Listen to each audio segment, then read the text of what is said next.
தாவீதுக்கு ஒரு காரியம் புரியவே இல்லை. அபிஷேகம் வச்சதுக்கு அப்புறமும் என்னை திருப்பியும் காட்டிலே தான் வச்சிருக்கிறீங்களே ஆண்டவரே என்று. ஆனால் ஒரு நேரம் வந்துச்சு பாருங்க, தாவீதை யுத்த களத்துக்கு அனுப்புவதற்காகவே யுத்தத்தை கர்த்தர் நீண்டு போக வைத்தார். யுத்தம் ஃபர்ஸ்ட் டைம் முடிஞ்சிருந்தா, யுத்தம் முடிஞ்சு சகோதரர்கள் வீட்டுக்கு வந்திருப்பாங்க. தாவீதுக்கு இப்படி ஒரு சான்ஸ் கிடைச்சிருக்கவே செய்யாது. கடைசி வரை தாவீது கிரீங் கிரீங்னு வாசிட்டே இருந்திருப்பாரு. என்ன அந்த சுரமண்டலம்.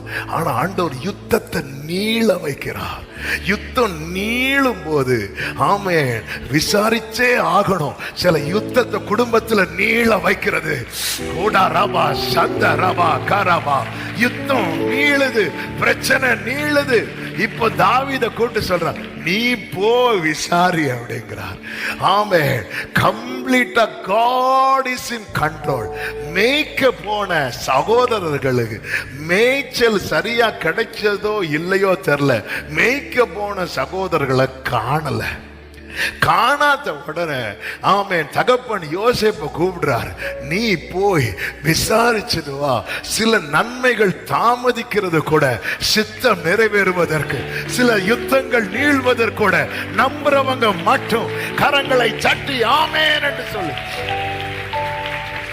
நான் இதை எப்படி நம்ப?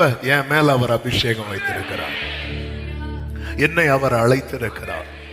ஆடுகளுக்கு பின்னாக அலைந்து தெரிந்த என்னை அவர் கண்டெடுத்தார். அதனாலதான் அந்த ரட்சிப்பை நினைக்க உடனே உங்க லைஃப்ல டவுட்னு ஒண்ணு வந்துட்டுனாலே ஆண்டவர் ரட்சித்ததை நினைக்கணும்.